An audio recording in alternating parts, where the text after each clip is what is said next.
Hi there, today we're going to do a lovely rainy day project, or if you're a bit bored and just wanting something to do, we're going to paint a beautiful bookmark, which you can either keep for yourself or maybe give to someone as a gift, but get your paints and let's get going. Hey guys, today we're going to do a fun little project if you're feeling a bit bored. Again, we've got a bit of extra kit other than our normal watercolour, and so I'm just going to pop those to one side and show you this lovely cardy paper. Now, if you haven't already seen my how to make a place card tutorial, I highly recommend you go and have a look at that, because we talk about all about the best ways of doing decal edges on paper. Now we're going to use this cardy paper, which is a natural handmade paper that already has a beautiful rough edge, but to make sure we get a really nice rough edge all the way around, I'm just going to use my trusty metal ruler. Now all I do is rip, let's get a little bit more width on it. There we go, and give it a good decisive tear, leaving us with a lovely rough edged bit of paper. Now we're going to make a lovely bookmark today, so that seems like a pretty good shape to me. Of course, it's completely up to you if you'd like to have it bigger or longer or smaller, no problem, whatever you like to do. So we're done with our ruler now. The next thing we're going to do is I'm going to put a fancy tassel on top of my my bookmark. So to do that, I need my trusty crocodile as well. And again, if you haven't watched the place card tutorial, I highly recommend you go and look at that and see again how I use this. I love these little eyelets. This time we've got a rose gold.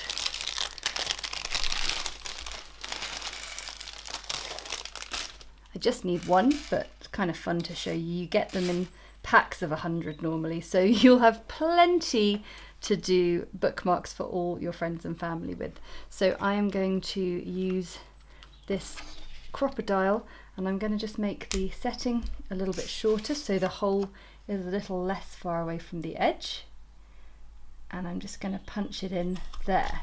Now, before I punch an eyelet in place, I'm actually going to do a watercolor wash on this bookmark. So let's just sweep that away, and we are going to do a lovely wash first in a sort of burgundy, peachy kind of colour. It's the sort of colour that's kind of sitting in the dregs of my palette, but I think it'll be really nice to do a sort of little painting on top of.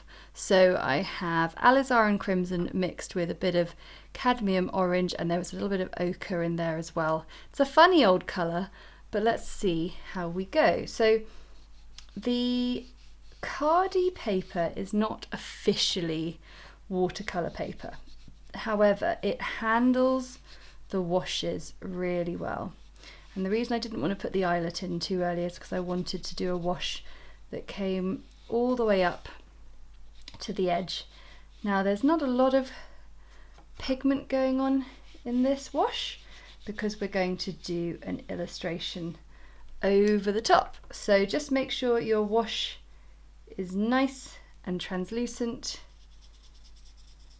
and I'm just painting it so it comes close to the edges but not so close that it touches.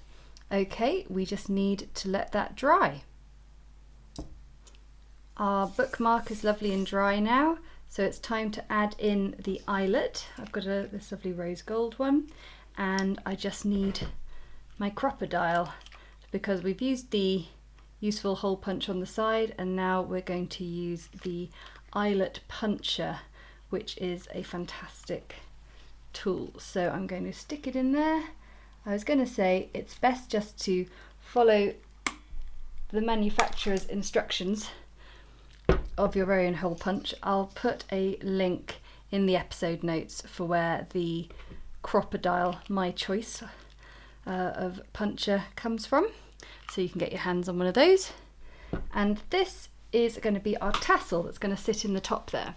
I've got this here as a colour reference because I am going to now paint a little flower up the middle in a colour that sort of complements that. So I'm going to get my Alizarin Crimson and just wake that up with a bit of water. It's nice for once that I've got enough room that I can have the whole palette on show here, because I also need a little bit of Prussian blue down here. Just a little bit, mind, so I'm not going to go too overboard. There we go. I'll clean that brush off and just start using this one to mix these two colours together. So that is a pretty good match. I might just add in a fraction more.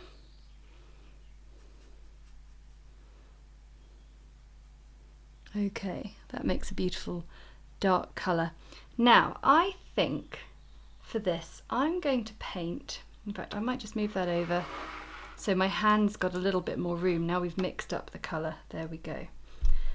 I'm going to paint a red campion up this bookmark. I'm using a size 4 brush and I'm just going to go for it. I think that's the most important thing.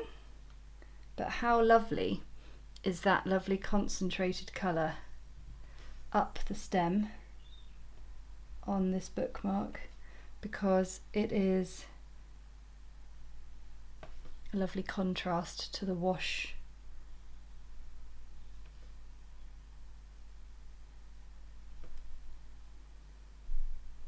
So this is when watercolour layering really comes into its own. So I'm almost painting a silhouette, I suppose.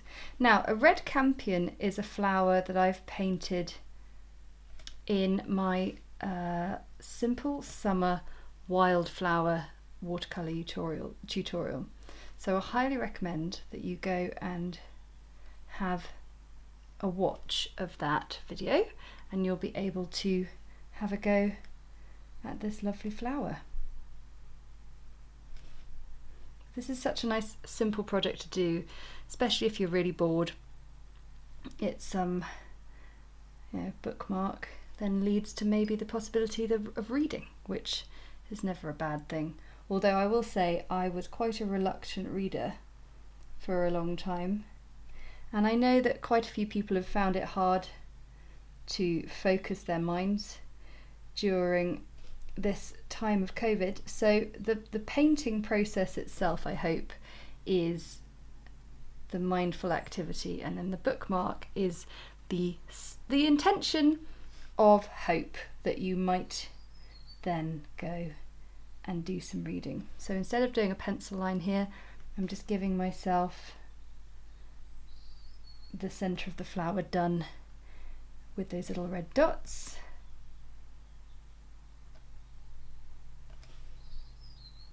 And the petals of a red campion are these they split down the middle, so they look a bit like chunky wishbones. But you should always have a central anchoring point for your petals. I've made a conscious decision to allow these petals to go outside of my watercolour wash. I think that's kind of fun. And then this one will just be opening up. So as I said, if you are interested in learning this particular flower, go and watch my Simple Summer Wildflowers. Okay, that is very sweet, and we're now going to add on our tassel. So what I do is I take the loop, I thread it through the middle, and then in goes the tassel. And there we have a beautiful bookmark. And you could do all sorts of different colours, couldn't you? Washes and flowers, doesn't have to just be silhouettes, but I think that's a really nice, simple way of doing a fantastic little bookmark. Thanks so much for watching, and that is a lovely little simple project to do whenever you want, really. So if you've liked the video, make sure you hit that like button, and of course comment below in the comment section to let me know how you're getting on. And if you don't want to miss a future episode, hit subscribe and you'll be sorted. Alright, I'll see you again next time. Bye!